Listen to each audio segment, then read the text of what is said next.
Senhoras e senhores, sejam muito bem-vindos a mais um episódio do Passapod, esse podcast que carimba o seu passaporte a cada episódio que a gente passa por aqui. Hoje, mais uma vez com vocês, Lucas Saad, eu, do Passaporte 201, estou falando diretamente de uma cidade pequenininha no norte da Tailândia, aqui no Sudeste Asiático, chama Pai, a cidade que eu tô. Acabei de chegar nela, inclusive, eu tô adorando. Enfim, mas hoje, na verdade, não é sobre mim, como qualquer dos outros episódios, a gente vai falar hoje com um casal especialíssimo. E já introduzindo, esse, na verdade, é o episódio mais adiado da história dos podcasts. Tanto eles quanto eu, a gente começou a falar sobre esse episódio quando ambos estávamos no continente africano. Eu já saí, estou agora no continente asiático. Eles estão um pouco mais longe do que eles estavam antes, agora eles estão no norte do continente africano, mas ainda continuam em solo africano. E a gente, por diversos motivos de internet, de desencontro, fuso horário, enfim, não conseguiu mais agora. Esse episódio vai sair. E por conta de tanto adiamento, a gente agora está os três, na verdade, que estou falando com um casal que eu vou falar hoje, os três com sangue nos olhos de fazer esse episódio ser incrível. Então convido vocês a ficar até o final e já vou colocar eles aqui para eles se apresentarem para vocês. Sejam muito bem-vindos ao Passapod. Faraó e Pati, como vocês estão? Olá! Oi! Foi difícil, mas estamos aqui. Estamos Foi diretamente difícil? do Cairo, no Egito. Promete agora esse episódio, eu acho que ele vai sair tinindo. Vai ser, com certeza, com certeza. Tanto atraso que aconteceu, porque na verdade a gente se entende, né? A vida do viajante, ela não é tão simples quanto parece no Instagram. A gente tem os nossos aí entraves, aconteceu da gente não conseguir fazer, mas hoje estamos aqui os três, eu estou muito feliz que isso está acontecendo. Muito obrigado, muito prazer ter vocês aqui com a gente.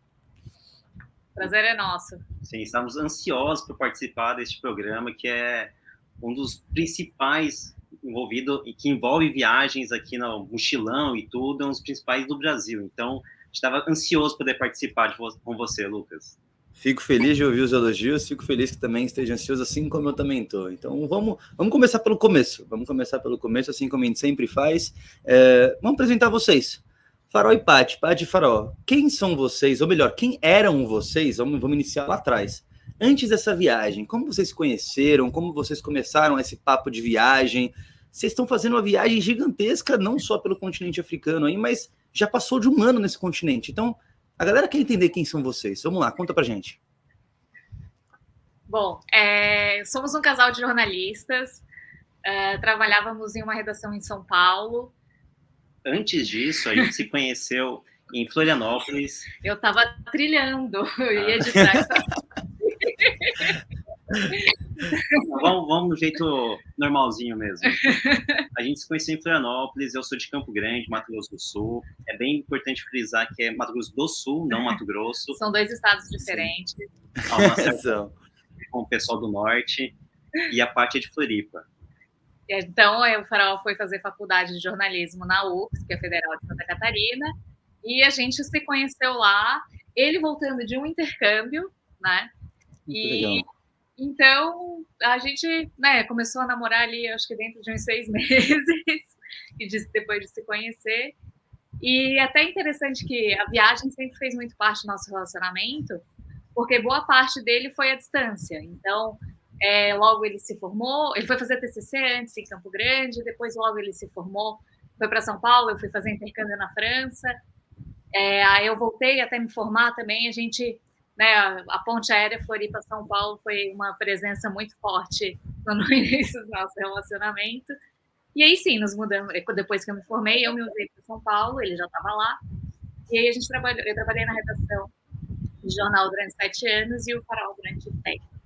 Exato. E só para deixar bem claro ali, nosso namoro começou ali em 2011 e foi nessa de namoro à distância até 2015, 2014, quando a Pati se formou e foi para São Paulo, e daí ali a gente já começou a morar junto, foi testar na sorte ali se ia dar certo ou não.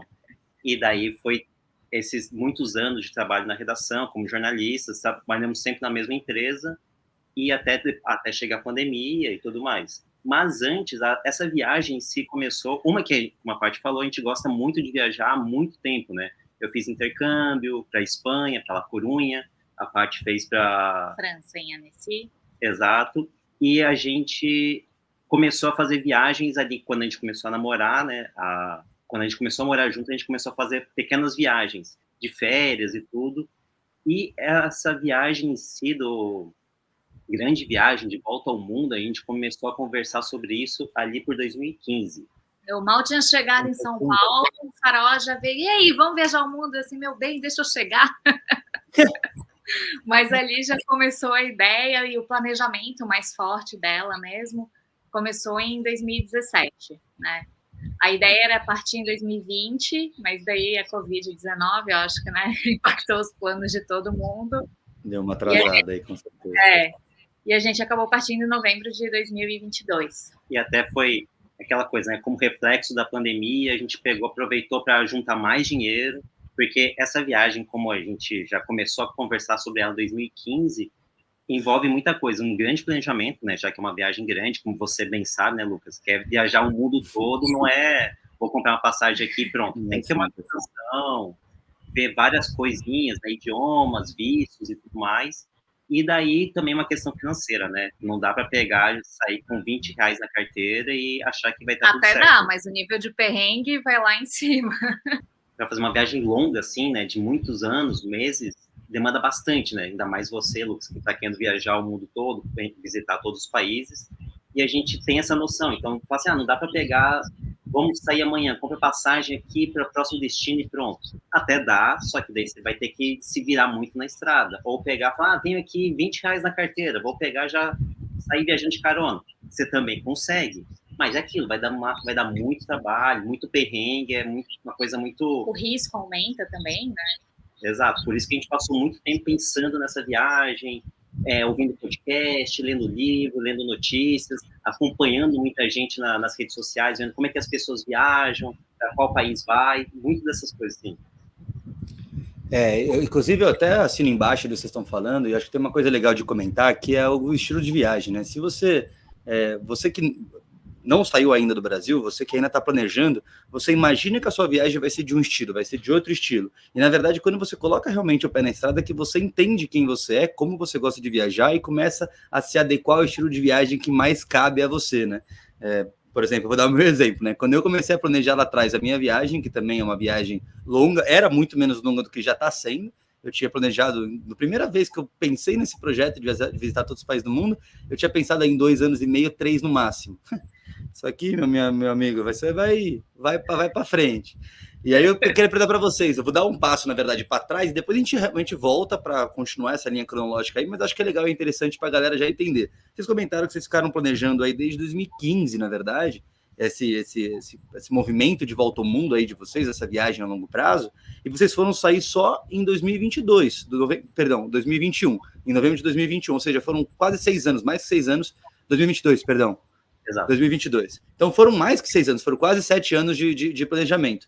Então, conta pra gente, o que desse planejamento, na verdade, se concretizou e quanto que ele mudou e quais foram os principais pontos que ele se alterou?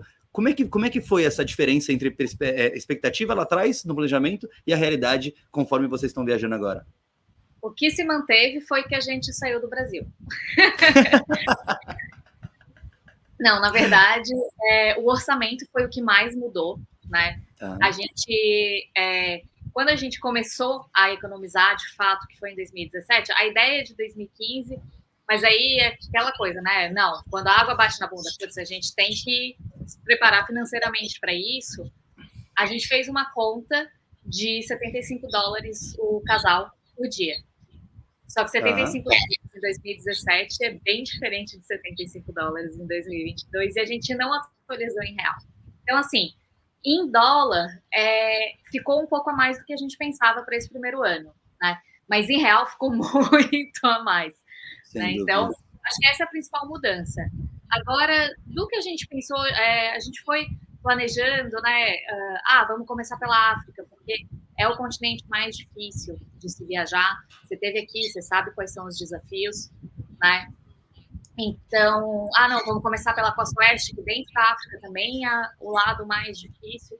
Então, isso foi se moldando e o que mudou foram os países que a gente conseguiu, de fato, visitar, muito por conflito e alguns por questão de orçamento mesmo, né? E até uma coisa que, a mesma inocência sua, Lucas, a gente também tinha, pensando, não, a gente vai conseguir viajar, visitar todos os países, são 54 países na África, reconhecidos, né? Mais 2 que não são reconhecidos. Então, se a gente fizer ali uma semana para cada, então a gente consegue completar em 1 ano e 1 mês. Mas, cara, não tem como isso. Tipo, tem países gigantes, países pequenos. Daí tudo bem, não, a gente sabia que não ia conseguir visitar toda a Argélia, toda a RD Congo, que são os 2 maiores países da África. Mas, ao mesmo tempo, Togo, Gâmbia, que são países menores, a gente ficou menos tempo, né? Ficou 4 dias ali. Então, a gente teve que ir muito trabalhando na questão do planejamento. Então, e não se cobrar também, putz, a gente está aqui já faz 3 semanas nesse país. Cara, a vida vai acontecendo. Eu, por exemplo, tive uma pedra no rim em Angola, tive que ficar 3 semanas ali, acompanhamento médico, tomando remédio, sem vontade, tipo, também com preocupação em sair de Luanda, porque vai que dá um problema de novo, então estava ali perto do médico. Então, a vida vai acontecendo e você vai trabalhando com o que tem. E daí, desses 56 países, visitamos 36, que dá de uns 60% mais ou menos. E como a parte falou, né, muitos países a gente não visitou porque estava em conflito, ou porque são ilhas, e daí também é muito mais caro viajar, né? Só você pegar um carro aqui, se enfiar ali em 50 pessoas no carro, chega lá, não, você tem que comprar passagem de avião para ir, para voltar, da questão do visto. Então, a gente começou a trabalhar com o que tem, mas mesmo assim, a gente acha que conseguiu visitar muitos e teve uma muita experiência nesse 1 ano inteiro de África. E tem outra questão que você comentou do perfil, né? Tem perfis muito diferentes. E o nosso era justamente de ficar ali por volta de 1 semana em cada país. E aí, no meio viajante, tem muita gente que é slow travel, que vai para ficar 3 meses. Só que essas pessoas vão ter uma experiência e você vai ter outra. Só que a gente acaba acompanhando no Instagram e se cobra também, porque a gente também está produzindo conteúdo. Então, putz, mas aí a gente não vai ver isso, não vai fazer aquilo. Não, a gente tem o nosso estilo. Hoje, eu quero não fazer nada, entendeu? E também entender que viajando, todo dia fim de semana, mas também todo dia segunda-feira, porque né, você tem que ter atividade ali para postar e tal, mas também entender que você precisa parar e descansar, e às vezes 1 semana vai ser muito tempo para algum lugar, para o nosso perfil, para a nossa opinião, e isso varia muito de pessoa para pessoa, né? Mas às vezes 1 semana você não, nem a casca do país você vê. Isso é uma discussão que ela é muito, muito forte hoje em dia no meio dos viajantes, né? A questão do fast travel contra o slow travel. Existe até, eu vejo até de verdade, um certo preconceito das pessoas que fazem slow travel contra nós. E eu estou dizendo nós porque eu me incluo nos fast travel, apesar da minha viagem fast travel, tem a galera da ultra fast, né? Que é a galera que realmente está pingando ali, muito pela uma questão um pouco mais geral ali, amigaços meus, por exemplo, estou querendo bater recorde, então são pessoas que ficam 1, 2 dias.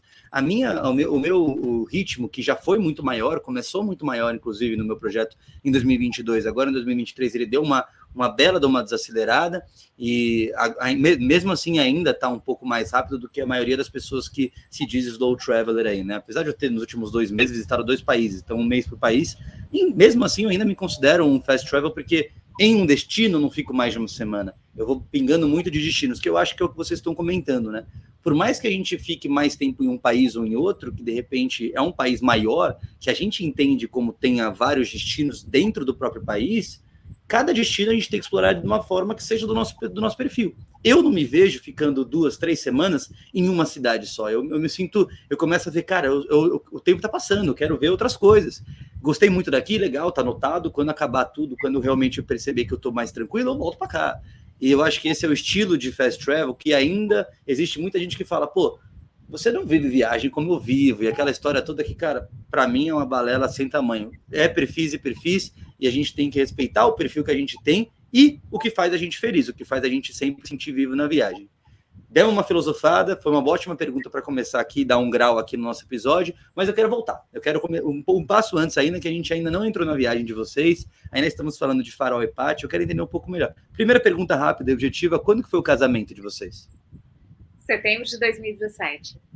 Setembro de 2017. Então foram ainda 5 anos antes de vocês saírem oficialmente do Brasil. E nesse período aí de vocês, que é o período que casou ali com a parte que vocês estavam mais tentando fazer o planejamento financeiro, quando dali veio o molde de vamos começar pelo continente? Porque isso é muito interessante. Eu quero muito frisar com vocês isso e quero explorar bastante.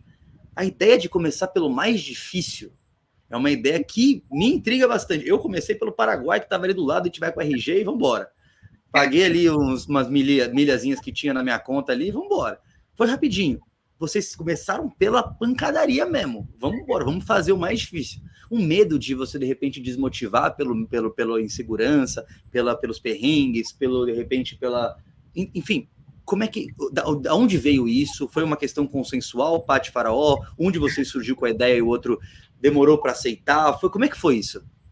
Bom, antes de você entrar, porque foi muito o Faraó que trouxe essa ideia de começar pela África, começar pela África Ocidental, mas teve um momento ali que eu cheguei a pensar, a questionar, será que seria o ideal mesmo? Porque a gente nunca fez uma viagem desse tamanho, né? E aí, enfim, ele já falou outro lado. Mas, de qualquer forma, não é o nosso primeiro mochilão, né? Os dois já fizeram mochilões pela Europa, no pós-intercâmbio ali, cada um sozinho, né? Também ele fez um mochilão maior pela América do Sul, eu fiz um pouquinho menor, eu fiz por Peru e Bolívia. Então, assim, já tinha viajado, ok, mas viajar de mochilão, que é outro perfil que você precisa ter, a manha da mochila e tal, né? Entender que a sua vida se limita ali. Então, assim, não era que é exatamente a nossa primeira viagem, né? Nem viagem internacional, nem viagem de mochilão. Agora deixa você falar um pouco mais sobre isso. O dia eu começar pela África. E até ainda complementando essa questão da viagem de mochila, a gente já há muitos anos, né, pelo menos desde 2010, ali, que a gente estava viajando de mochila, cada um sozinho, mas até nosso lua de mel, que a gente viajou para a Suíça, alugou um carro, viajou bastante lá pelo país, a gente estava com mochilas. Então, cara, a gente adota muito essa ideia de ter toda a sua vida em uma mochila. Até no bolo de casamento, que foi ali toda uma temática de viagem. A gente sempre deu sinais, né? Então... Nos nossos votos, a gente falava, quando um dia a gente largar tudo e viajar pelo mundo, a gente falou ali, as pessoas que não quiseram entender. Mas até no bolo do casamento, quando tem aqueles noivinhos em cima, os nossos eram mochilas. Porque a gente adota essa ideia, essa prática para a vida. Mas a ideia de começar pela África foi justamente isso, vamos viajar o mundo e tal. Até num debate inicial nosso que eu falava, vamos passar a vida toda viajando pelo mundo. A Paty, não, a vida toda não, quero ter uma casa, quero ter um lugar. Beleza, então a gente vai adaptando ali os nossos objetivos, até chegar essa ideia, não, vamos viajar então 3 anos. E daí, por que viajar pela África? Porque justamente aproveitar que é um continente desafiador, então você está muito à vontade, depois de 10 anos morando em São Paulo, aquela cidade que suga muito sua alma, você fala, cara, eu sendo de Campo Grande, uma cidade bem menor que São Paulo, então eu tava com muito sangue nos olhos, então eu falei, vamos já pegar o mais desafiador, passar muito perrengue, porque depois tudo que vier vai ser muito fácil. Então a gente sempre vai pensar, nossa, olha só, aqui a gente tem que pegar uma fila pro aeroporto. Fala, cara, que bom, a gente tá indo pro aeroporto. Quantas vezes a gente atravessou por terra o continente africano? Um carro apertado, os dois em cima de uma moto, com mais o piloto e as mochilas. Então, passou tanta coisa pesada, e não necessariamente assim que pesada da vida e tal, mas que foi difícil, você chega cansado, moído, então depois qualquer coisa que vier é muito mais fácil. E daí se a gente começasse, vamos começar pelo Sudeste Asiático, pela Europa, quando chegasse na África, já ia bater mais forte aqueles perrengues. Fala, putz, será mesmo que a gente precisa? E tanto é que em vários momentos ali no início, porque a gente a única coisa que a gente planejou foi, vamos começar pelo norte da África, né? A ideia era começar aqui pelo Egito, afinal de contas, eu sou faraó, começar no Egito seria uma coisa muito simbólica, bonita, tal, das redes sociais a super render. Ia mesmo. Mas daí viajar por terra ia passar para a Líbia, e a Líbia estava em conflito já. Então, beleza, então vamos começar pela Tunísia, Argélia, Marrocos e descer. Então também foi um pouco de adaptação, porque você não cai já num país difícil, Tunísia não é tão conhecida dos brasileiros, Argélia, mas mesmo assim, ainda por ser o norte da África, árabe, tem muito arquitetura europeia, então tem muita facilidade ali. Então foi meio que uma adaptação e depois entrar mesmo na África subsaariana. E começamos pelo norte em novembro, que já iniciando o inverno. Então a gente não pegaria Marrocos, o deserto, num puta calor. E daí quando foi descendo para chegar na África do Sul, daí já estava no inverno ali, então a gente pegou os extremos numa temperatura mais agradável, como chegamos aqui de volta para o Egito, no norte do continente, está bem mais de boa. Só que muitos momentos de Mauritânia, Senegal, era um calor violento. Eu pegava e me estressava muito, porque mesmo sendo de Campo Grande, uma cidade muito quente, me afeta muito o calor. É outra realidade também, né? Então era muito um calor mais seco, né, úmido como em Campo Grande, tudo. Então, muitas vezes eu fiquei estressado, a gente debatia isso, e a parte falava, cara, se quiser a gente pega e passa para outra etapa, para outro continente, pula para outro país, ninguém está pagando nossas contas, a gente pode decidir a hora que a gente quiser ir embora e pronto. Só que daí a gente, não, vamos insistir, vamos continuar. E daí a gente foi insistindo, aí sempre um dando apoio ao outro, porque a vantagem de viajar em casal é isso, você vê quando o outro está mais necessitado, você dá um suporte, fala, não, hoje eu não quero ter que me preocupar com isso. Então você abraça ali aquela responsabilidade, vai que vai. É uma grande vantagem em relação a quem está viajando sozinho, porque você está lá cansado, ou você está doente, quem que vai pegar, preparar uma sopa, vai ir lá buscar papel higiênico, essas coisinhas assim. Sem dúvida nenhuma, é interessante isso. E é legal também a gente comentar, Farol e Paty, quero a ajuda de vocês nisso também, porque existe um estereótipo muito grande contra o continente africano como um todo. Muito por desconhecimento, desinformação do público, inclusive, que pode estar assistindo a gente agora. E é uma coisa que não é culpa de ninguém. Assim, quando a gente fala a palavra do preconceito, do estereótipo, a galera já se sente um pouco mais com escudo, não, eu não sou preconceituoso. Enfim, é uma coisa muito inata das pessoas, e eu, inclusive, tinha muito, e até acho que eu estou no processo ainda de desconstrução como qualquer outro ser humano. E é legal a gente que viveu essa experiência, eu muito menos que vocês, ainda numa região muito mais simples e por muito menos tempo. Vocês estão há mais de um ano no continente africano e passaram pela parte mais pesada. Aí eu quero entender com vocês agora, quero que vocês expliquem, tentem me ajudar a explicar para as pessoas que estão ouvindo para a gente, por que a gente considera isso pesada? Não só a gente, mas toda a comunidade de viajantes. O oeste africano é conhecido como a região mais difícil para se viajar, mais desafiadora. Você usou essa palavra, Farol, gostei muito da palavra desafiadora. Por que a gente considera isso? Para as pessoas que estão ouvindo a gente não acharem que é por conta da... Sim, só antes de vocês responderem, comentando, né? Se não fosse incrível viajar para lá, as pessoas não iriam. Então, tem diversas qualidades. Mas, mesmo assim, a gente ainda considera essa região como uma região muito desafiadora. Eu não estive lá ainda. Vocês já. Então, por quê? Eu acho que tem... a principal questão é visto, né? Você tem que... Ir à embaixada se torna uma coisa cotidiana da sua viagem e é muito chato, entendeu?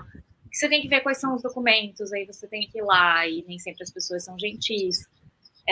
Não, cara, você tem seus dias de mau humor, às vezes você pega uma pessoa que está atravessada, faz parte, entendeu?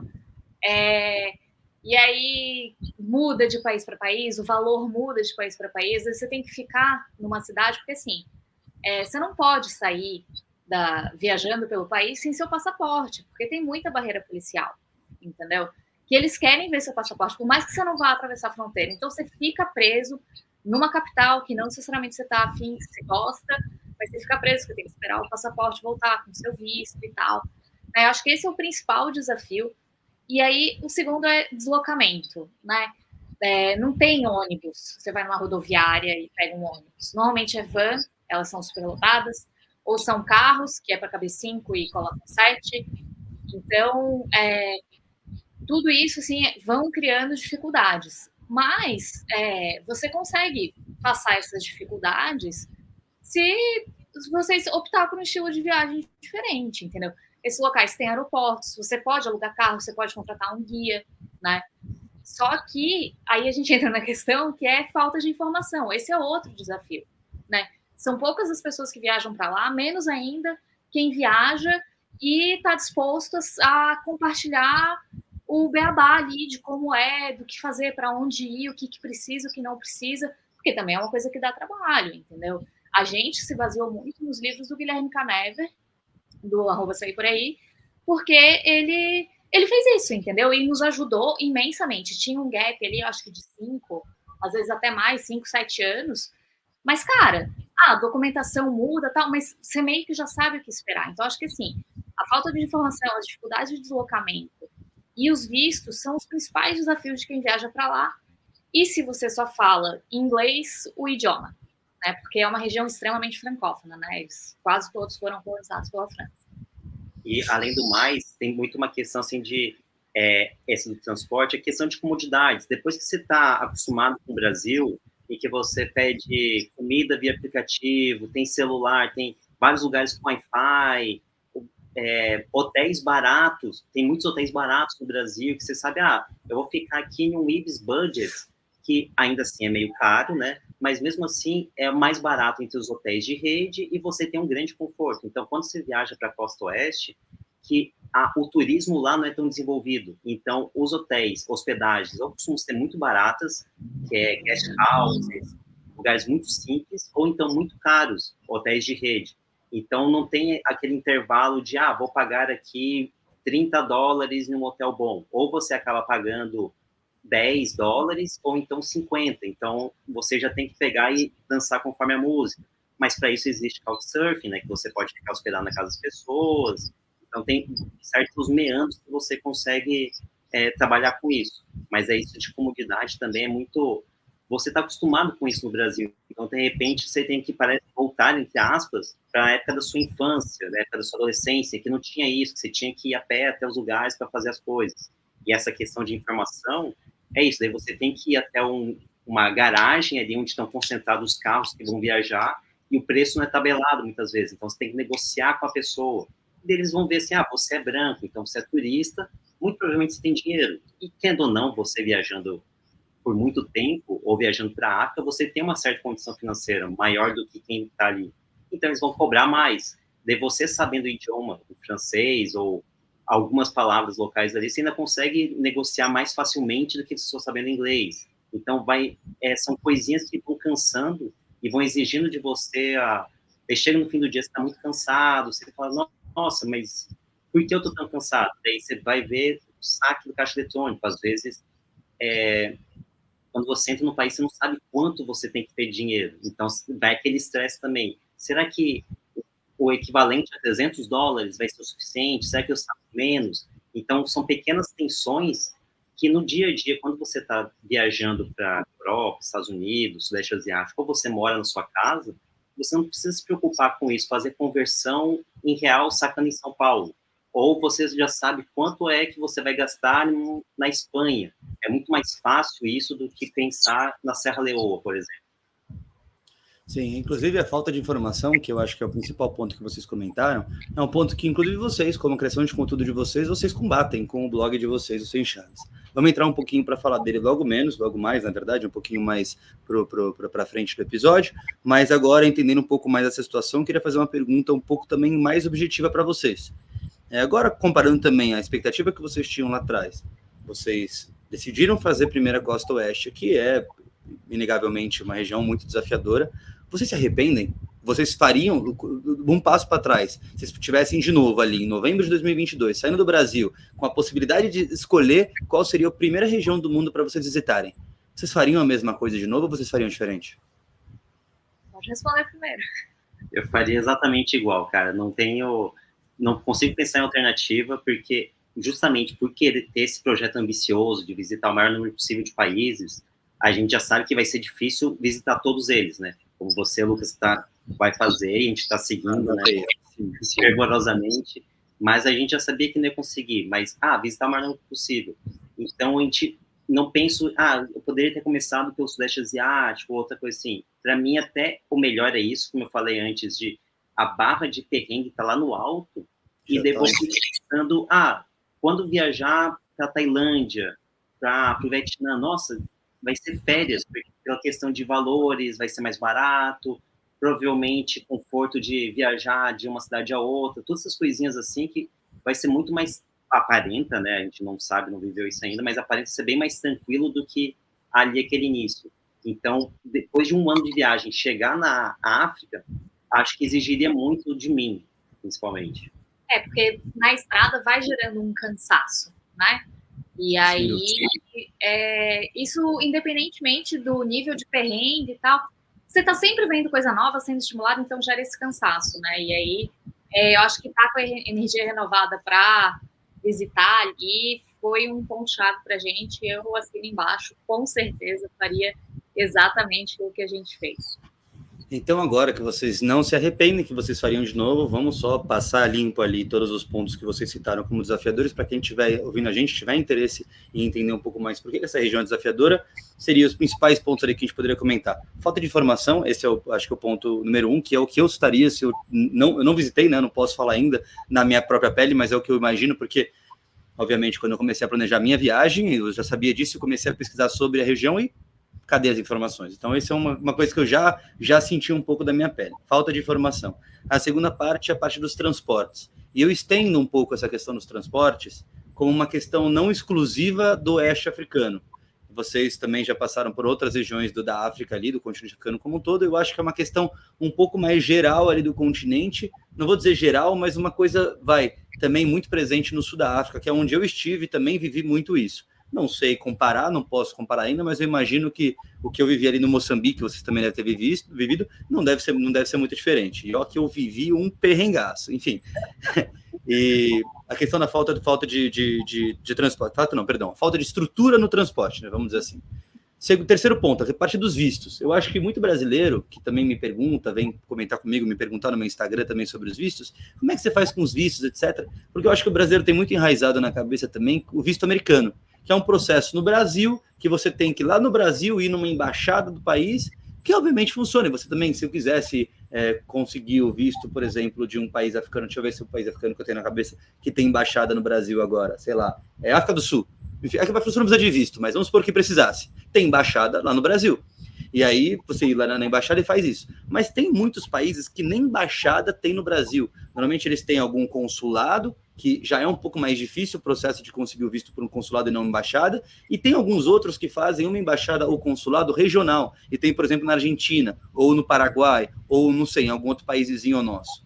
E aí uma coisa legal de comentar sobre a questão dos vistos, para quem está ouvindo a gente, é que em muitos dos países, primeiro, que o passaporte brasileiro tem acesso a mais de 170 países sem necessidade de tirar visto antecipadamente. Ou é visa free, né, que é o processo que a gente não precisa nem de visto, ou é visa on arrival, que é o visto que a gente pega na fronteira, que a gente não precisa de nenhum processo antecipado. Os outros países, a gente tem que fazer um processo e, da maioria desses outros países, a gente consegue fazer em alguma embaixada ou consulado de algum país vizinho, que tem melhor relação com esse país, ou etc.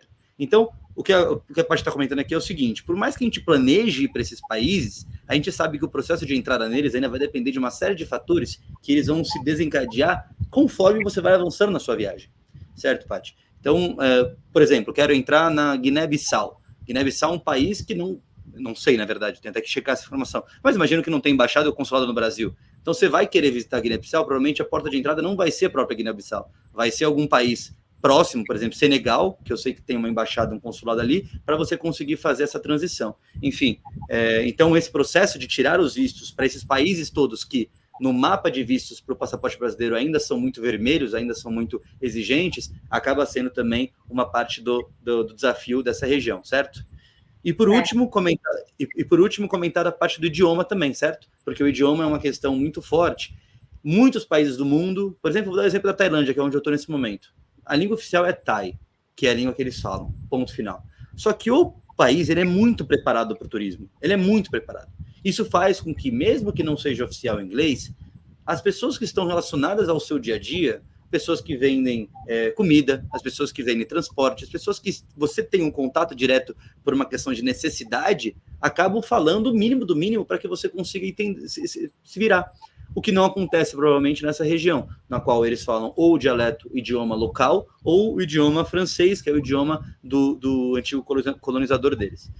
Que não acontece, por exemplo, no sul da África, que o antigo colonizador era o inglês, que o inglês acaba sendo uma língua mais universal para o viajante e acaba sendo muito mais fácil. Então, esses 4 pontos, certo? Perdi algum aqui que vocês gostariam de retomar? Não, só do visto, né, acho que tem que bater na tecla para desmistificar mesmo. Você faz na estrada, exceto 2. A Argélia tem que fazer no Brasil, eles não cedem nisso. No seu país de residência, né? Porque eu sei que esse é um podcast global, então gente de todo mundo ouvindo, seu país de residência, né? E Nigéria. A Nigéria oscila mais do que a Argélia nesse sentido, então a gente acabou não indo. Eles têm o Visa on Arrival só para visto de negócios, não para visto de turista. Uma série de questõezinhas ali. Então, mas esses dois são os que exigem atenção de uma preparação melhor, né? De resto, você faz na estrada suave. Eu vou até adicionar um nessa história, que é a Líbia. A Líbia também, pelo que eu ouvi, eu não sei se vocês chegaram a ver, mas a Líbia é que vocês acabaram não indo, né? Se eu não me engano. Não. Mas a Líbia também é um desses. Lá e não conseguiu. A Líbia também é um desses. Assim, existem formas para tudo no mundo. Mas do jeito mais, vamos dizer, direto e objetivo, o certo seria fazer isso via Brasil. Tem pessoas que eu conheço, que eu sigo, que passaram por essa aqui, por exemplo, por exemplo, que foi o Robson, o Nego Vai Longe, ele está quase completando o continente africano, e ele fez esses 3 países sem nenhum dos 3 vistos tirados no Brasil. Ele conseguiu com uma assessoria, que ele deu uma procuração. É possível? É difícil? Muito mais. Acho que essa questão só... E muito mais caro, sem dúvida nenhuma. Então, sim, é legal comentar que, apesar da gente conseguir tirar no meio do caminho, esses 3 aí são vistos que seria interessante, e até tá na minha lista para quando eu voltar, eventualmente, para o Brasil, que eu vou fazer umas voltas, eu me preparar para isso, que com certeza vai ser uma necessidade para mim. Bacana, vamos passar o assunto. Desculpa, Carol. A questão dos vistos até pautava o nosso dia a dia, porque, por exemplo, a gente se organizava para atravessar fronteiras numa sexta-feira, por exemplo, que tem um fluxo grande ainda, e como tem muita gente atravessando fronteira, acaba tendo menos chance de pedir propina, que volta e meia acontecia, não era uma regra, mas também não é... nunca aconteceu isso. Acontece de vez em quando. Então, tinha um fluxo maior de pessoas, e chegar na cidade, na capital, ali no fim de semana, que tem menos movimento na cidade, você consegue descansar, para segunda-feira já correr atrás de visto. Então, saber qual embaixada que vai, levar toda a documentação, porque vai saber quanto tempo vai levar essa documentação ficar pronta. Normalmente levava até 5 dias. Então, isso acabava concentrando a gente, vamos na segunda-feira, e até sexta-feira a gente está com o visto de acordo para seguir viagem. Então, a papelada, a burocracia acabava tendo uma forte função no nosso dia a dia ali durante a viagem. Legal. Bom, assunto acho que bem passado aqui.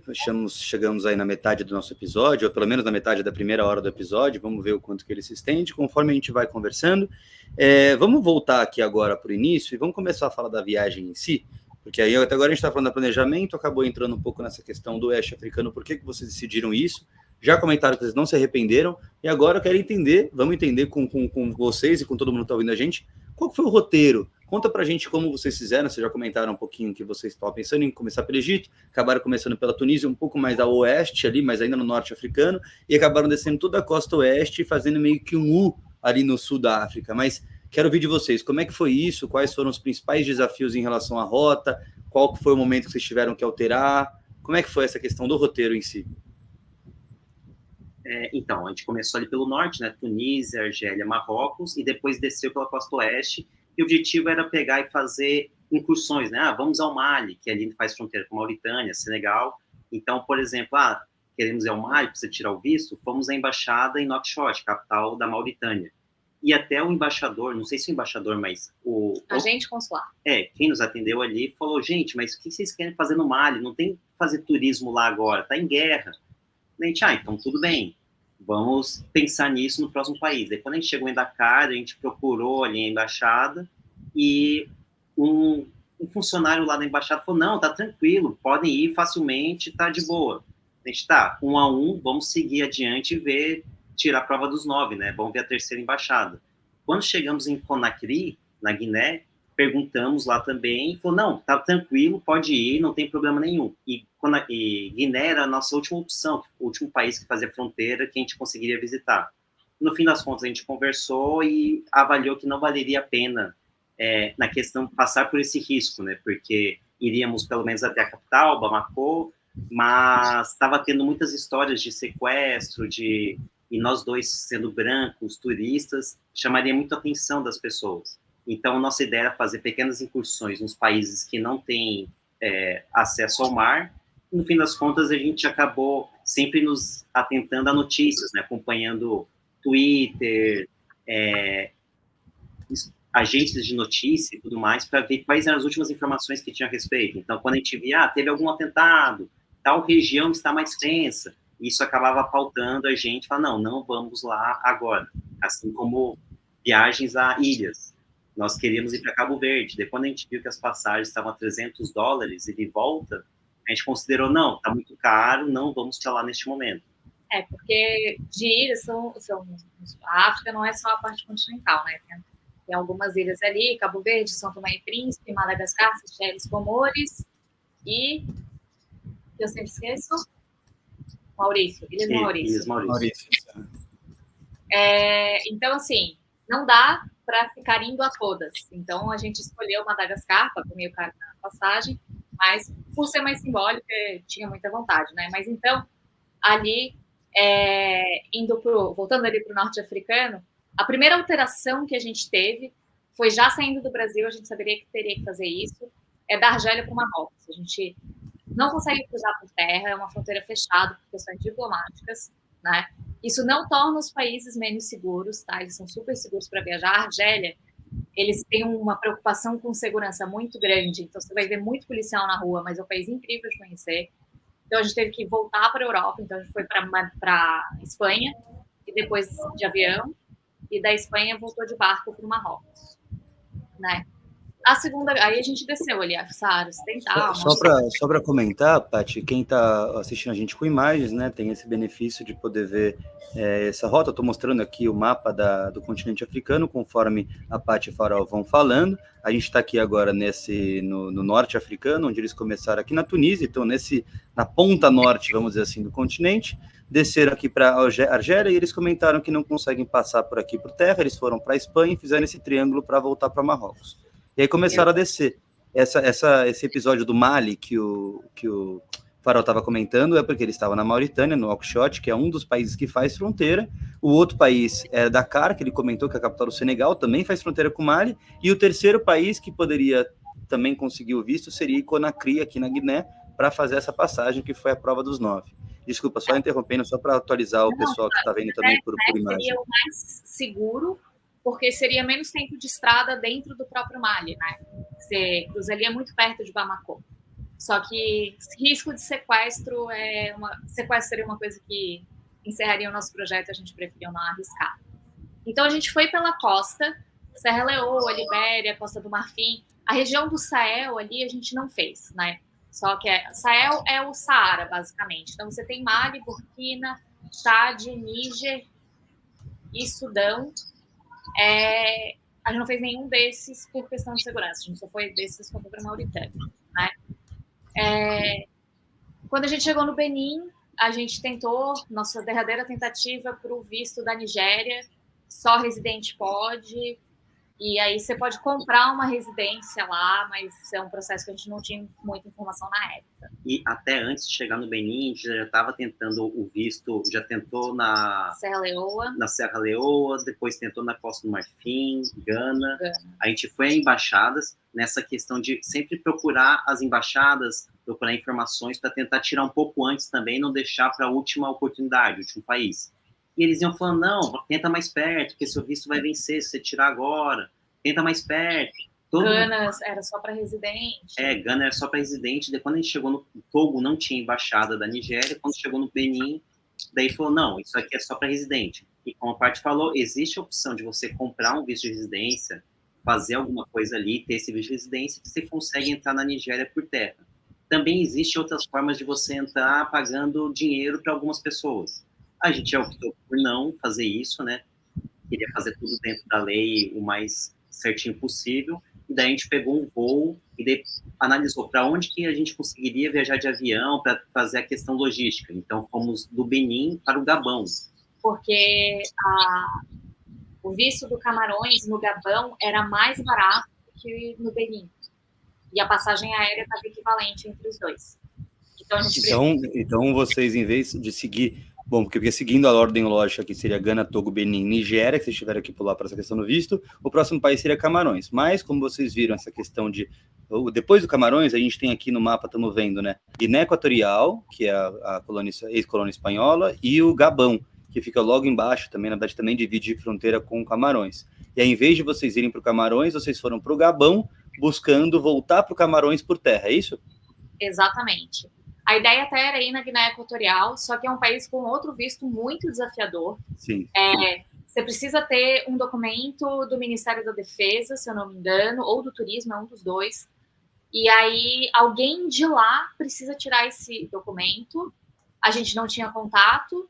O único hotel disponível online era o Ibis, e Ibis estava custando $70 por pessoa à noite.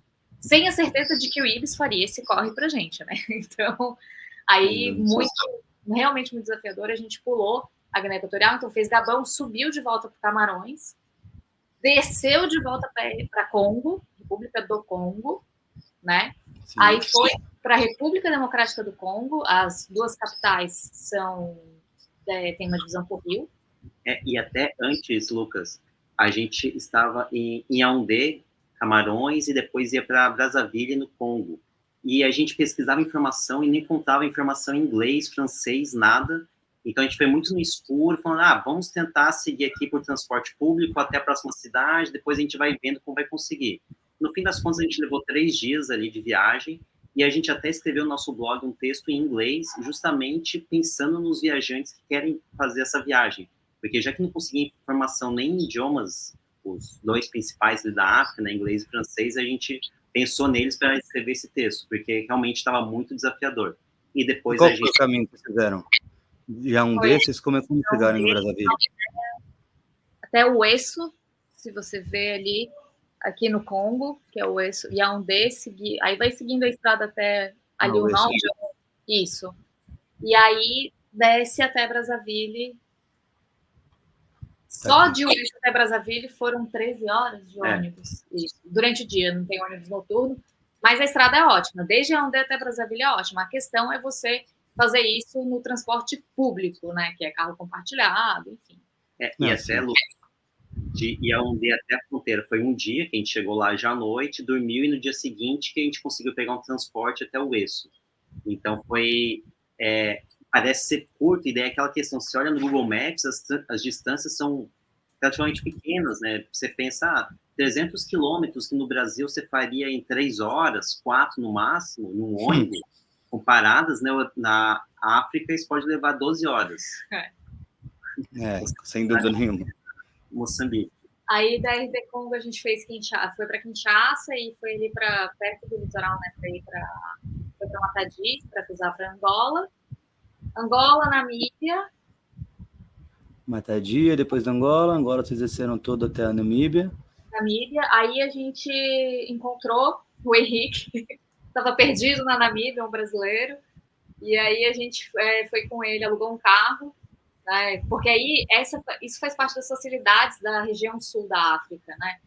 A gente alugou um carro na Namíbia para devolver na África do Sul e cruzou para Botsuana e entraria no Lesoto se não tivéssemos uma questão ali de visto, né? Mas enfim. Então foi para Botsuana, África do Sul, depois Eswatini, Moçambique, Zimbábue, Zâmbia, Malawi. E aí a gente já estava conversando. Você estava... Já tínhamos tentado fazer o podcast já. Aí daqui... Malawi, Tanzânia, Burundi, Ruanda, Uganda, Quênia. Aí, outra alteração de rota, a gente foi para Madagascar, do Quênia, e de Madagascar foi para a Etiópia. Aí tem questões assim, Quênia e Etiópia, a fronteira está aberta, não está? Tinha um casal de brasileiros que tinham cruzado, acho que umas 2 semanas antes, e não foi muito animador o relato e tal. Cara, a gente já está querendo ir para Madagascar, vamos fazer de avião mesmo, né? E foi para Madagascar, voltou para a Etiópia. E aí, assim, Somália, você tem realmente uma questão de segurança muito forte, você viaja com escolta, né? E aí exige realmente um planejamento. Sudão do Sul não tem informação. Você não sabe o que se passa dentro deste país, né? Que, na verdade, é o país mais novo do mundo, né? É o país mais novo do mundo. Até compreensível, mas não que justifique, mas é até compreensível. E aí você fica muito no escuro, e a gente já estava com o tempo certo para vir aqui para o Egito e tal.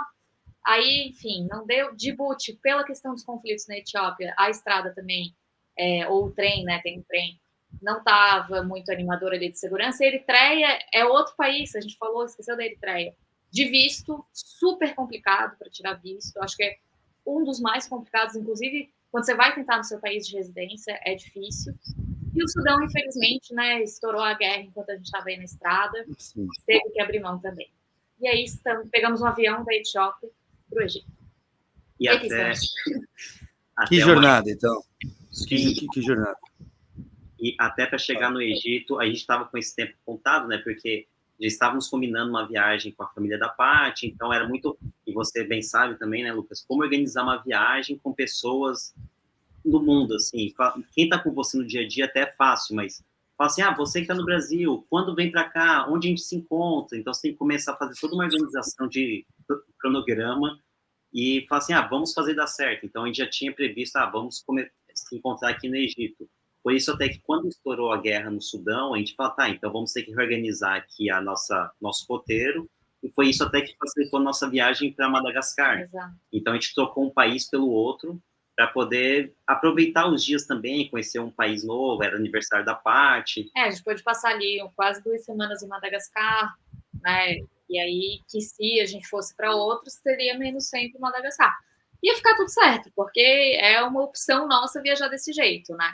Mas tem um lado bom de poder ficar ali um pouquinho mais de tempo num lugar tão legal. Vão para Madagascar, pessoas, é muito massa. Muito bom, então, pessoal. Então, vemos aqui o quase continente africano todo aqui, uma aula de geografia quase aqui, de Paty Farol, para quem não está muito familiarizado.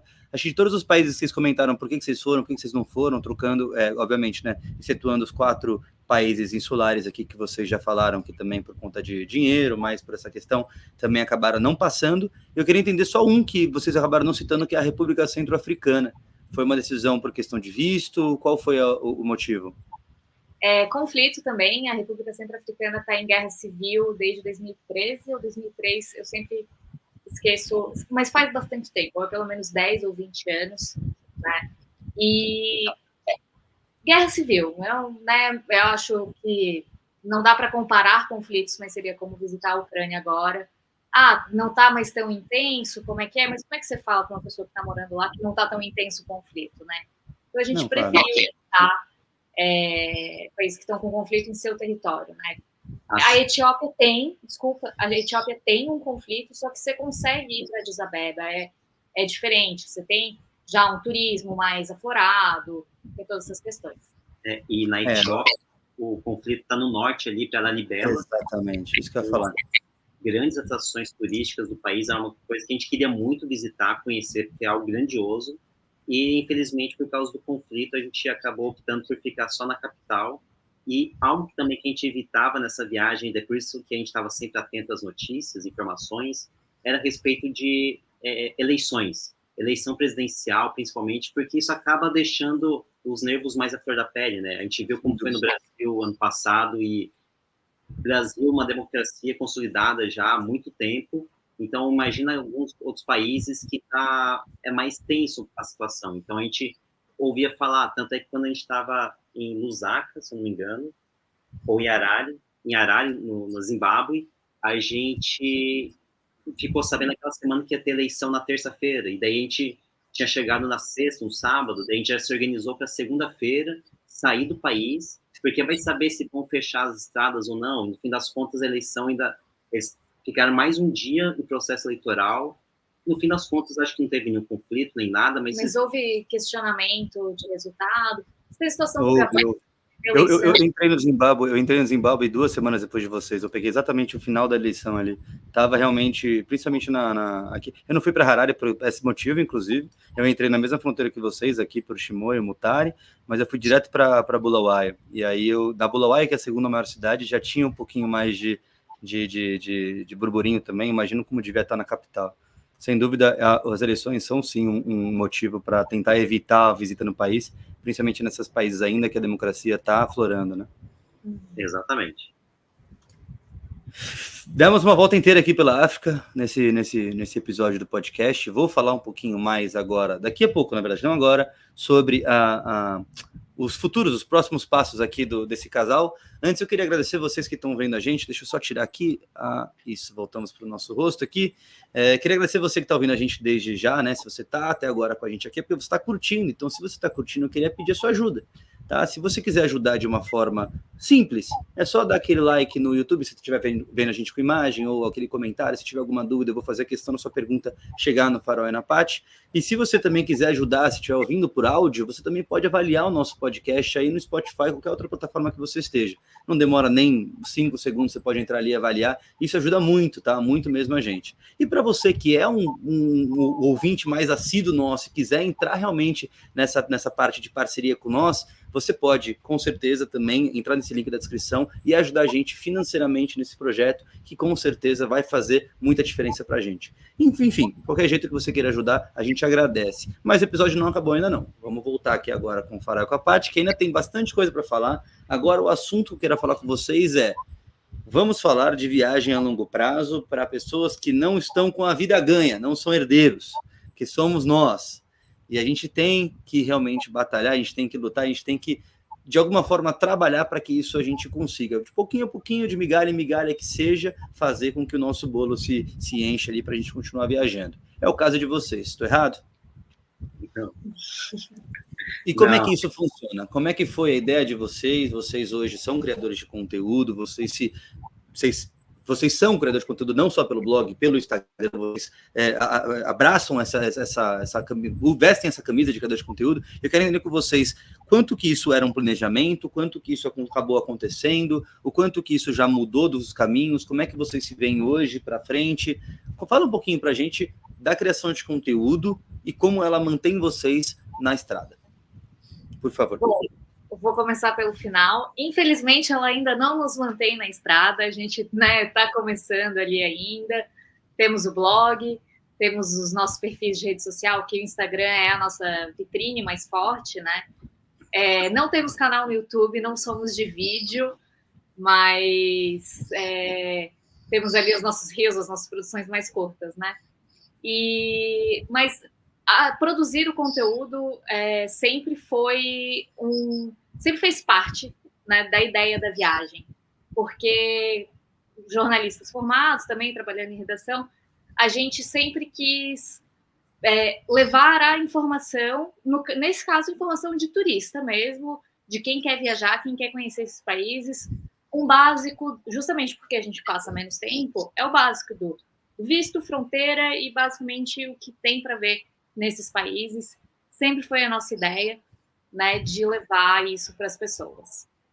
E tanto é que o Instagram, nosso carro principal, né, o objetivo principal mesmo é o nosso blog, semchaves.com, mas ali o Instagram também é o que a gente mais dedica nos stories, fazendo reels e tudo mais. Então a gente aproveita muito ali para colocar informações úteis também, como vídeos de 5 curiosidades sobre o país. A gente sempre acaba falando sobre atrações turísticas, a questão de colonização, como é que está a política desde que o país se tornou independente, e tudo deixando em 1 minuto e meio, tentando deixar o mais dinâmico possível, fazendo outros tipos de vídeos também. E a parte falou, estamos começando, né? Já faz 1 ano que estamos na estrada, mas a gente ainda não chegou aos 5 mil seguidores no Instagram, por exemplo. A gente sabe que faz um material muito bom, né? Diga-se de passagem, com falsa modéstia. Sem dúvida. Mas é um negócio que a gente sabe também que é um continente que tem menos interesse, menos apelo para quem viaja, para quem gosta de ver praias, ver coisas mais tranquilas. Então a gente sabia disso e por isso que a gente está investindo ainda assim. E na questão do blog também é uma coisa que quando a gente chegar a destinos mais interessantes para quem pesquisa, né, pensando no Sudeste Asiático, Europa, o nosso blog já vai estar lá há mais tempo. Então vai ajudar a deixar mais forte na questão de pesquisas do Google e tudo mais. Sim, e esse negócio, quem gosta mais de ver praia, não sei o quê. Infelizmente, né, as pessoas têm tão pouco interesse, porque tem praias, você passou aqui por Moçambique e tudo, tem praias maravilhosas, você tem é um continente, não é um país só. Eu acho que as pessoas às vezes não têm a dimensão, até pelo mapa, né? Se você pegar de uma ponta a outra da Rússia e uma ponta a outra do Saara, é praticamente o mesmo tamanho. Só que quando a gente olha o mapa, a Rússia parece um negócio gigantesco e a África é praticamente o tamanho do Brasil. Não é, mas dá essa impressão. Então, você tem passeios históricos para fazer, não, né? Egito, Argélia, Tunísia, Timbuktu, Lalibela, na Etiópia. Você tem diferentes lugares, você tem praias maravilhosas, você tem trilhas. Cara, você tem um monte de coisa para fazer aqui. Só que, infelizmente, as pessoas não têm tanto interesse. Eu acho que isso faz parte também do nosso desempenho nas redes sociais. Não só dos seus, vou até comentar com vocês que o conteúdo de vocês, para nós que somos viajantes, é super interessante. Eu acho que esse apelo que a gente gostaria, né? Pelo menos nós aqui, nós três, com certeza, gostaríamos que o povo brasileiro tivesse mais interesse. Eu acho que isso é uma questão de desenvolvimento, né? Ele vai com o tempo, assim. Hoje o povo brasileiro ainda vê com muito estereótipo, infelizmente, o continente africano, como você mesmo comentou, como um país. E quando a gente tenta mostrar alguns destinos diferentes, etc., a minha luta que eu tive quando eu fiz o documentário da Namíbia, que vocês estiveram lá, vocês também, eu sei que vocês gostaram bastante do país, quando eu fui lançar esse documentário, como a pessoa, o que é Namíbia? Eu vi imensas perguntas, o que você está falando? O que é isso? Achei que isso aí era África do Sul. Sim, muita questão, assim, que a gente hoje ainda está muito nesse esforço de desconstruir e mostrar que os mesmos riquezas que um continente sul-americano, que o continente asiático tem, o continente africano tem ou tem mais, inclusive. Então, a riqueza de culturas, etc., é realmente uma questão que a gente ainda tenta mostrar muito, e o conteúdo de vocês, por ser essa pegada mais jornalística, mais informativa, eu acho, eu sou parcial, né, para responder, mas eu adoro. Eu acho que isso com o tempo vai acabar com certeza atingindo cada vez mais gente. Eu estou aqui na torcida e também como um seguidor fiel de vocês. Vamos agora fazer um bate-bola jogo rápido, de forma mais para entender um pouco mais as visões. Eu já vi várias caixinhas de perguntas de vocês, então eu sei algumas respostas, eu quero cutucar essas feridas de vocês aí, mas antes de passar para a parte dos futuros, eu quero aí perguntar para vocês trazerem isso aqui para a gente também, tá? Vamos lá, eu vou fazer uma pergunta e eu quero que cada um de vocês dê a opinião pessoal, pode ser divergente entre vocês ou não, vamos conversando. Primeiro, né, vocês falaram que, desculpa, 36 países, é isso? Sim. 36 países do continente africano. Primeira pergunta, mais óbvia de todas, qual que você mais gostou? A pergunta que eu tenho medo e arrepio só de ouvir para mim, e estou transferindo para vocês dois nesse exato momento. Qual o país que vocês mais gostou? Qual o favorito de vocês nessa passagem pelo continente africano? Super passagem. Para o pessoal de astrologia, eu sou libriana, ou seja, eu não consigo escolher, tá? Porque, se falar de praia, nem de praia eu consigo escolher um só. Eu gosto muito de praia, eu também gosto muito de história, mas, enfim, não sei. Fala três, então. Fala três. Fala o top 3 aí. O top 3 você tem que escolher. Aqui região. Sim. Pode ser também. No norte, sensacional. Não diminuindo os outros, que também ali tem muita coisa legal, mas enfim. Egito no norte. Angola foi um abraço poder falar português depois de tanto tempo. Então, ali na região, vou dizer, né, central, mas oeste, acho que é Angola. E no leste, Quênia. Falei, tá pronto. Bom. Conseguimos uma resposta libriana, pessoal. Vamos anotar aqui certinho que a gente tem uma resposta. Farol, você?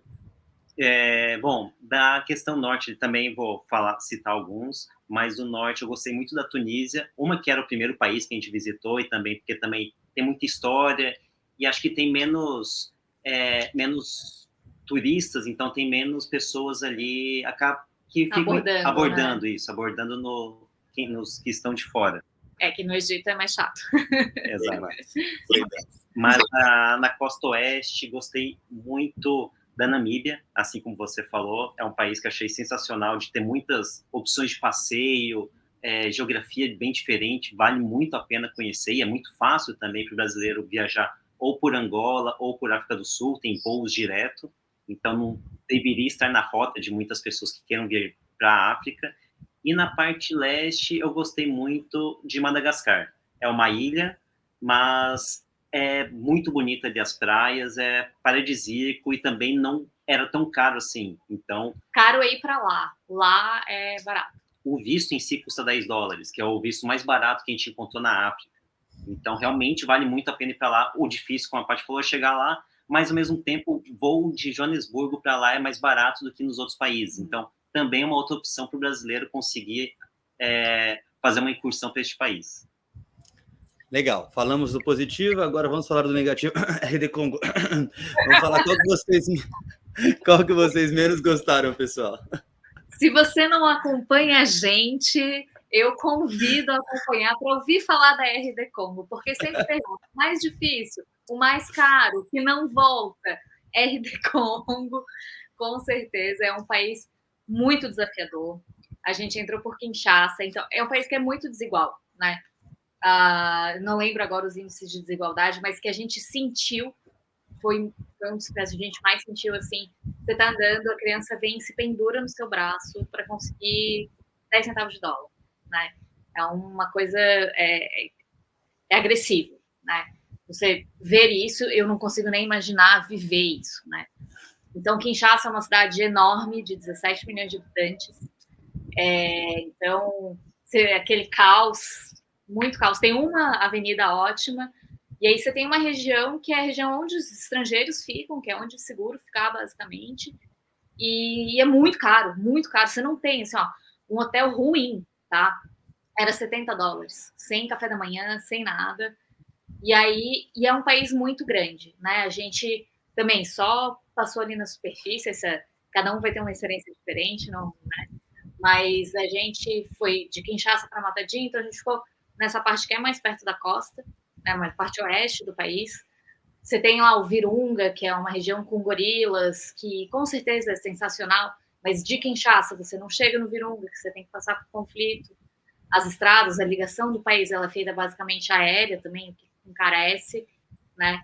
Então, assim, para a gente voltar para a RDCom, para eu voltar, porque fala por mim, para eu voltar para a RDCom, precisa mudar, o país precisa mudar um pouco, eu acho. Concordo com a parte, a RD Congo para mim foi um país muito difícil, e até duas informações, Kinshasa é a maior cidade francófona do mundo, maior que Paris, inclusive, então é muito grande e muito difícil o transporte ali, se locomover pela cidade, e Matadi, numa cidade fronteiriça que a gente acabou ficando em 2 hotéis, um custou $116, que não era um hotel que você fica em algum canto, que você paga $116, você vai ter banheiro de massagem no quarto, mas não tinha isso. E outro que a gente pagou $30 e o banho era de caneca. Você fala, cara, eu paguei $30, que em qualquer outro lugar vai ser também super confortável, e ali era banho frio de caneca. Então é um país que exigiu muito da gente, na questão financeira também. O nosso cartão que a gente usava não operava lá, então a gente teve que partir para alternativas. E a gente descobriu quando já estava lá, né? O Burundi foi outro que a gente foi, o cartão não opera, mas a gente sabia disso antes e se preparou. Na RD Congo, fez um cadastro em cima da hora no Western Union. Inclusive países vizinhos, né? E até comentar sobre essa questão do dinheiro que eles estão comentando, você brasileiro que pode imaginar o turismo brasileiro local, interno, nacional, quando você ouve $30, $50, que a gente está ali vai acostumado a R$200, quando você está fazendo uma viagem nacional ali para o Nordeste, de repente você que é do Sudeste, ou até entre o próprio Nordeste, você acaba pagando mais ou menos isso. Mas eu vou dar um exemplo meu. Nesse exato momento, eu estou aqui na Tailândia, no interior norte da Tailândia, eu estou pagando num quarto privado para mim gigante. Realmente, com certeza, é bem grande o quarto comparado aos que eu já fiquei. Eu tô pagando literalmente $3 para eu ficar aqui sozinho no quarto. Então, quando a galera fala de $30, já tô colocando a sementinha de vontade ali na cabeça de vocês de chegar logo aqui. Mas, enfim, realmente é um valor muito, muito exacerbado aí, tá? Na minha planilha ali, eu gasto mais ou menos uns $11 a $12 por dia de acomodação, na média. Então, $30 ali já é um valor muito mais caro, 70 não precisa nem falar. Então, realmente é muito acima. Vamos trocar o tema, então, agora. A gente falou do melhor país ali, do pior. Quero falar um pouco sobre pessoas. No continente africano, a gente sabe que existe uma variedade cultural e étnica muito grande, mais uma vez, contra todos os estereótipos que existem. E entre essas pessoas, entre esses povos, essas culturas, existem as pessoas que são um pouco mais adeptas ali a receber turistas, até pela preparação do próprio país ou não. E eu queria dizer com vocês qual foi qual desses países vocês acreditam que o povo é mais receptivo? Olha, os países árabes como um todo, você tem a questão, acho que Egito e norte do Marrocos, que eles são mais insistentes quando você vai comprar alguma coisa. Esse conceito de só dar uma olhadinha não existe, basicamente, né? Mas são lugares muito turísticos e estão muito receptivos a turistas, né? Então, acho que a Argélia não é tão receptiva, mas o povo é muito simpático. O povo em si é receptivo. O país como Estado, né, como a estrutura de Estado, polícia, etc., não é tanto. Mas as pessoas ali são. E aí tem, não necessariamente é o turismo, mas que as pessoas são muito simpáticas. Isso, acho que o continente como um todo, né, dificilmente você vai ser maltratado aqui. Pode ser uma pessoa mais fechada, mais aberta, mas sempre são muito curiosos que você tem, né, como você veio parar aqui, basicamente. Mas que me marcaram mais a simpatia, assim, Serra Leoa é um deles. Eu achei extremamente as pessoas simpáticas, sempre dispostas a te ajudar, né? Às vezes você nem pede, eles já querem te ajudar. E não é a troco de nada, você sente isso, né? Eles só são prestativos mesmo. E Quênia também. E é muito interessante, quando você fala que é brasileiro, então as pessoas ficam mais receptivas ainda. Potencializa. Exato, porque a gente tem um capital social muito forte, também tem toda a questão de também termos sido colonizados, estamos vindo de um país muito longe, então não é uma coisa assim, é só mais um italiano, mais um francês viajando para cá e sendo snob, querendo gastar um monte. Não, eles veem que você é brasileiro e querem te ajudar e abre um sorriso, eles vão falar sobre futebol, Ronaldo, Neymar, então é algo muito assim que você vê que as pessoas realmente gostam do Brasil. Futebol é só um parâmetro, mas vamos falar sobre novelas, falar sobre mil outras coisas, então vale muito a pena. E quando você viaja para um país ainda lusófono, cara, Moçambique, Angola, Guiné-Bissau, cara, é muito gostoso, porque daí você escuta o idioma nativo, você também naturalmente vai abrir um sorriso bem maior, porque você está muito mais fácil você se comunicar, você vai querer falar, adotar o sotaque deles, é muito gostoso. Legal mesmo. Concordo e compartilho disso. E até vocês comentaram o continente africano como um todo, eu tive essa mesma experiência, eu passei por 10, Egito, né, na minha primeira passagem pela África, que na verdade foi só no Oriente Médio, e depois os outros 9 do Sul.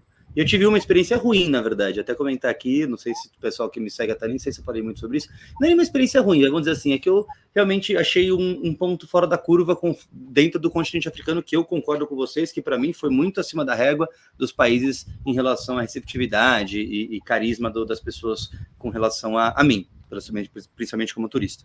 É Lesoto, que vocês acabaram não indo, que eu acho que Lesoto foi um país que... Acho que foi o único que eu fui que vocês não foram, na verdade, né? Foi o único que eu fui que vocês não foram. E, foi o único que eu acho que eu reparei que a galera era um pouco mais fechada ao turismo. É o povo mais negro de todo o continente africano. Então, em relação à homogeneidade étnica, ela é muito forte. Então, quando você chega com uma pessoa de pele não negra, você acaba sendo, com certeza, de uma forma diferente, assim, visto de uma forma diferente. Enfim, eu não tive uma boa experiência. Aliás, não foi uma experiência ruim, eu não vou dizer assim, porque eu acho que eu já tive piores em outros lugares do mundo.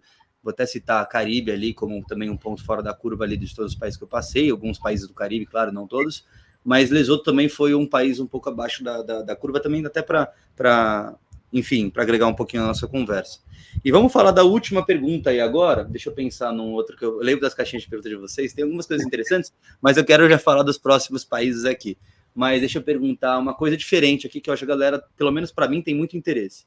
Qual foi o país que vocês comeram a melhor comida? Tunísia. Tunísia. Sem nem pensar. Nem pensaram, cara. É mesmo? Cara, delicioso.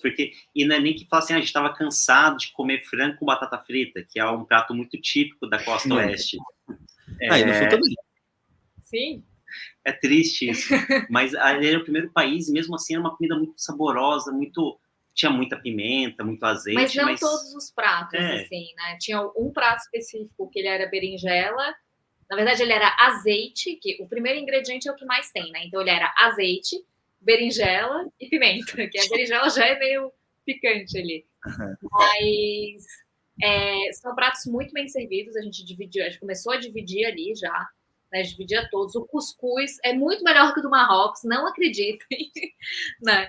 E aí ele vem com molho vermelho, aí você pode escolher o tipo de carne ou vegetais, né?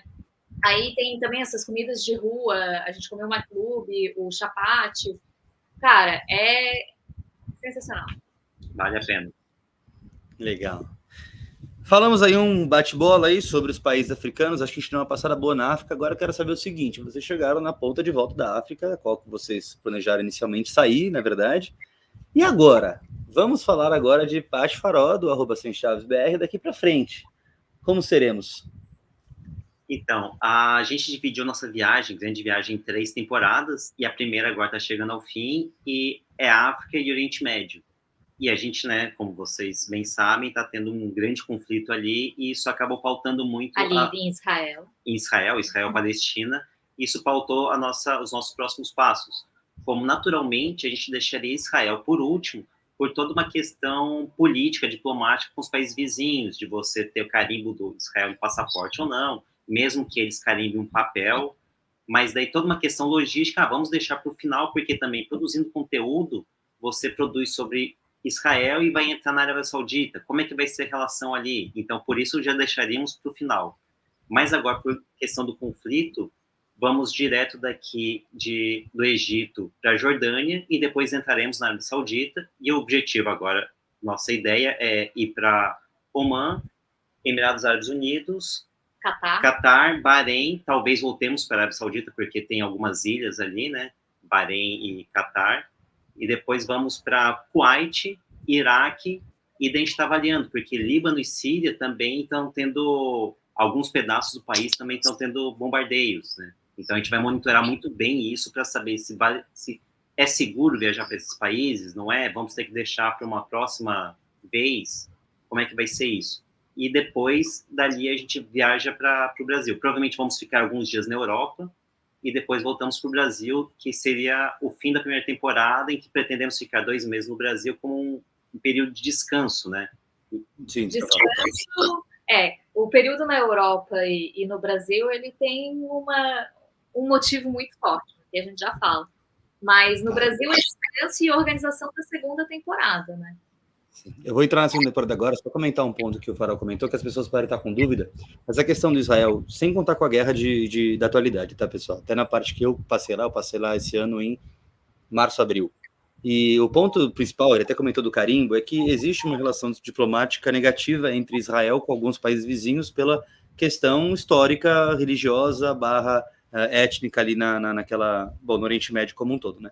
E o Israel, e o país Israel como um todo, ele não é bem aceito as pessoas terem visitado ele e depois ir visitar alguns países. Até o momento desta guerra atual, os principais afetados eram Líbano, Síria, Irã e Iraque. São os 4 principais, vamos dizer assim, inimigos, eu não gosto de usar essa palavra, porque não é a palavra certa, mas adversários eu também não gosto, enfim, são os principais opositores aí ao governo atual israelense. E ir para esses países, depois de ter visitado Israel, é um desafio, é quase impossível, vamos dizer assim, a pessoa vai te negar realmente. Então, para as pessoas que pretendem visitar todos os países do mundo, como eu, pretendem visitar esses países em específico, tem que fazer um jogo ali de ordem para que a gente consiga conseguir visitar eles, né? Vamos dizer assim. E Israel, se você deixar por último, a probabilidade de você ser aceito em Israel depois de visitar esses países é mais baixa, mas existe e é muito maior do que você fazer o jogo inverso. O que Israel fez, sabendo disso, é ter tirado o carimbo do passaporte e dar um papel para vocês, para que você, quando chegar, por exemplo, no Irã, a pessoa não saber que você entrou para Israel. Mas isso já foi por água abaixo, que tem muitas pessoas que trabalham com criação de conteúdo que falam hoje que tentaram entrar no Irã depois de Israel e eles checam até por onde você entrou. Na Jordânia, que é um paíszinho, no Egito, para você ver se a fronteira foi terrestre, em qual fronteira que foi, eles descobrem que você esteve em Israel e negam a sua entrada. Já aconteceu com algumas pessoas.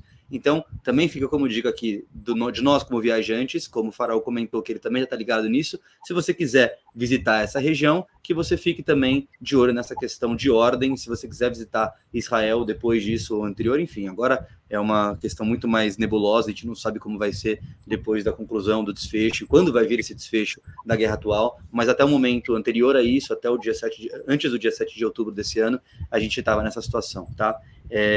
E continuamos então agora, vamos lá, vocês falaram da primeira temporada, Oriente Médio e África, vai chegar ao final após esses países que vocês comentaram, vocês vão focar muito mais ali no Golfo, né, no Golfo Árabe, e depois subir em direção ao Iraque, e depois disso, voltando para o Brasil, Quero saber um pouco mais aí adiante. Vocês pretendem, qual que é a intenção do casal? Vocês pretendem visitar Ásia, Europa? Vocês querem fazer América do Norte, Sul? Como é que vai ser isso?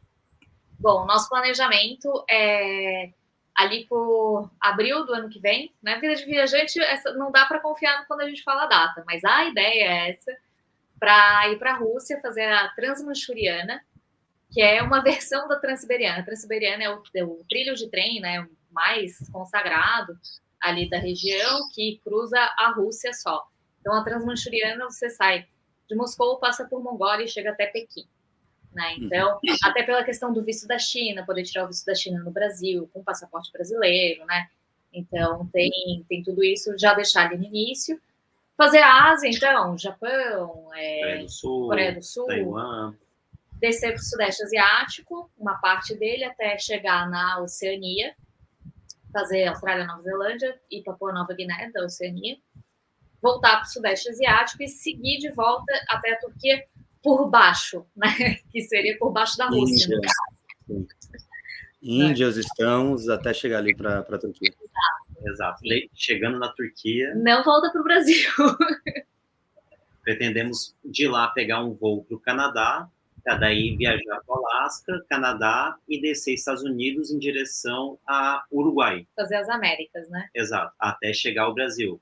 E daí essa seria a nossa segunda temporada entre Ásia, Oceania e América.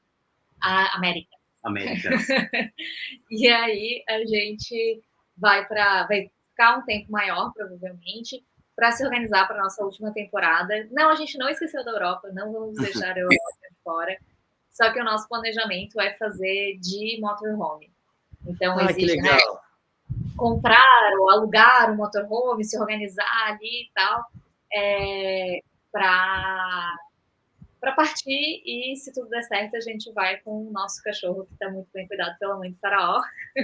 A gente tem um cachorrinho, e aí a gente quer fazer essa última temporada com ele, porque realmente aqui, do jeito que a gente viaja, não dá, né, infelizmente, para vir com o doguinho. Colocar o cachorrinho na chapa moçambicana ali ia ser difícil. Exato. E aí fazer com um conforto maior, um roteiro diferente, um modelo, né, é uma mudança bem grande, mas o intuito é esse. E até na Europa é viajar para cidades menores, né? Porque as capitais a gente acabou conhecendo em outras viagens nossas, mas também por estar viajando com os mochilões, né? Por estar viajando com motorhome, vai exigir muito também o trânsito de Paris. Imagina como é estar lá com uma motorhome gigante. Então, viajar para cidades menores, ver como é que são essas cidades, muito das estradas, e gravar mais os rincões da Europa, fugindo um pouco ali dos grandes centros urbanos. Que legal. Então, se você ainda não segue, @semchavesbr, se prepara que aí vem coisa legal. Mais ainda, né? Porque esse ano aqui, que eu tive o prazer de acompanhar, vamos embora que vai ter mais coisa. Vamos fechar o episódio com a nossa pergunta clássica, Farol e Paty. Até agora foi maravilhoso, mas a gente precisa dessa última pergunta. Acho que falta esse cereja no bolo aí, que eu quero ouvir de vocês. Acho que mais que ninguém, sabe? A gente faz essa pergunta para todo mundo que passa aqui. E eu, sinceramente, vou dizer com o peito aberto aqui, acho que sem ressentimento a todos os outros que passaram por aqui, eu acho que vocês são os que mais têm propriedade para conseguir responder essa pergunta, que eu tanto amo fazer, e é a pergunta que eu saio aqui com o caderninho na mão.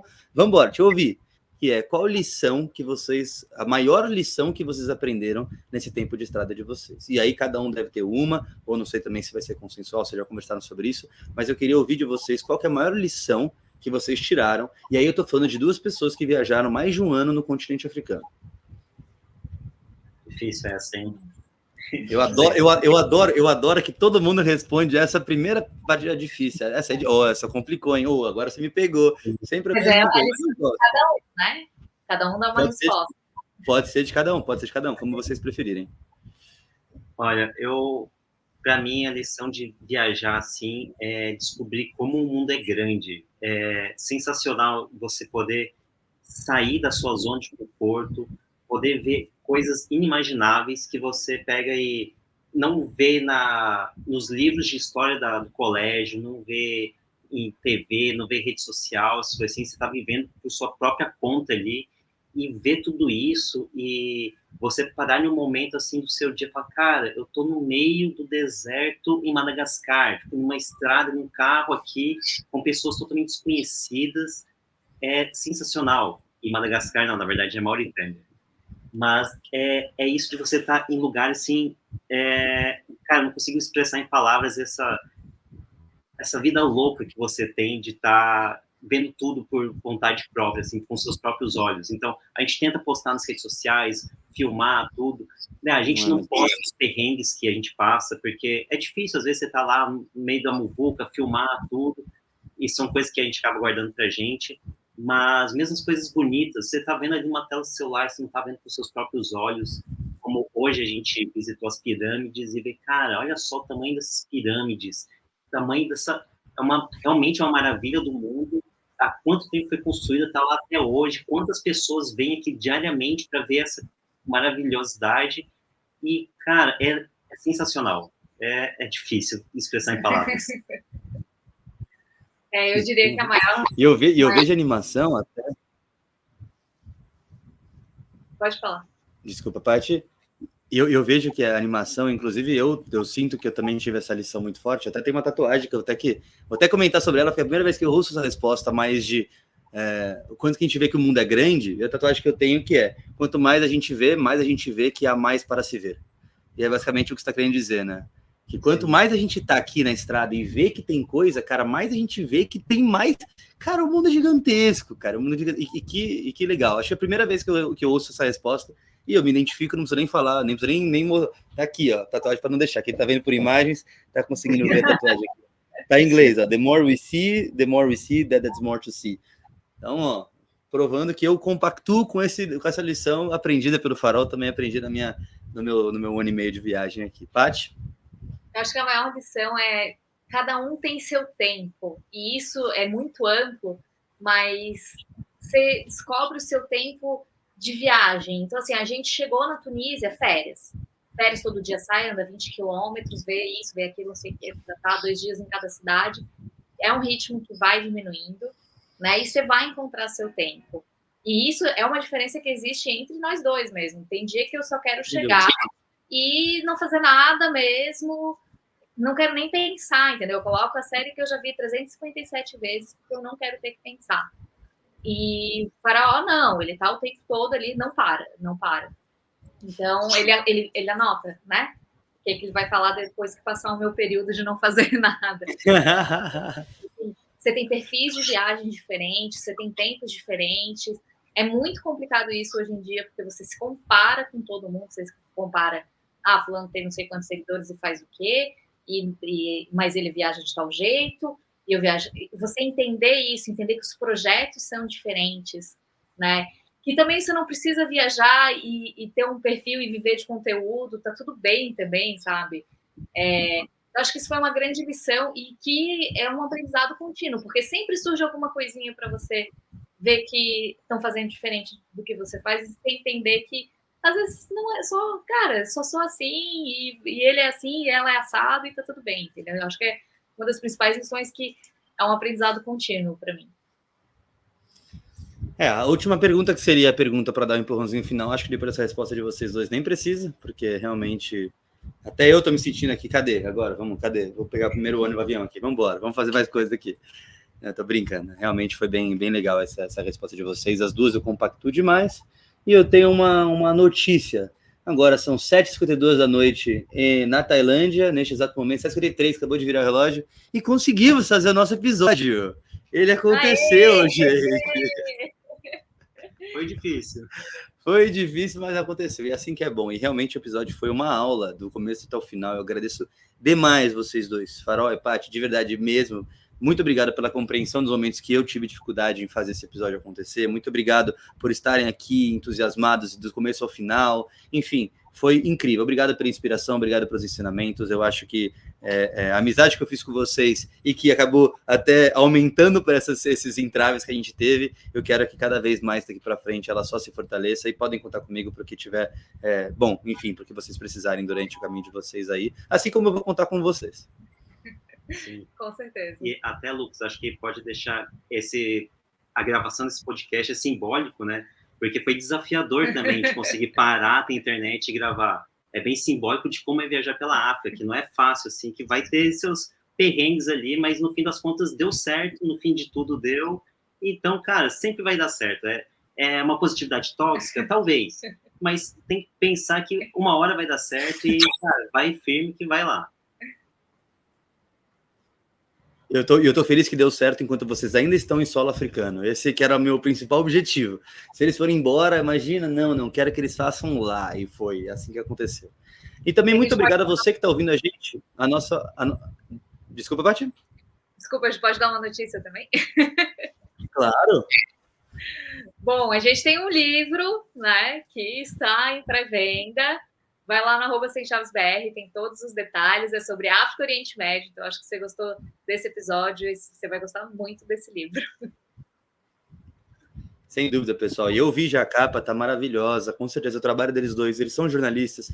Segue eles durante não mais que uma semana, você já vai perceber a qualidade que eles têm em passar informação, em conseguir reter você e conseguir fazer você se interessar pelo assunto que eles estão falando. Eu vou ser, com certeza, um dos clientes aí que vai ter esse livro, sem dúvida nenhuma, e vou fazer questão de ler, vou fazer questão de mostrar também, porque tenho certeza que vai ser incrível ele.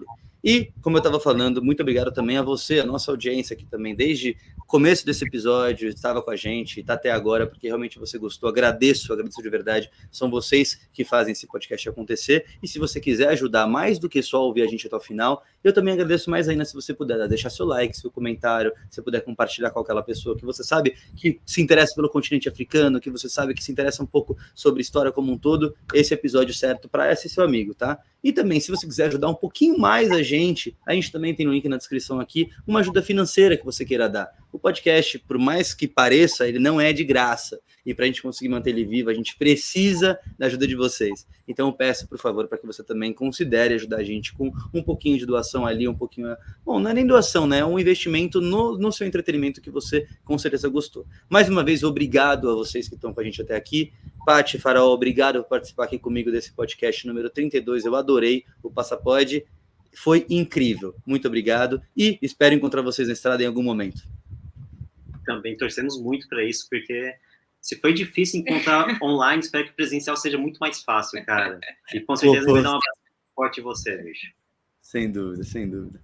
Meus amigos, muito obrigado mais uma vez. Nos vemos no próximo Passapod. Até mais. Um abraço.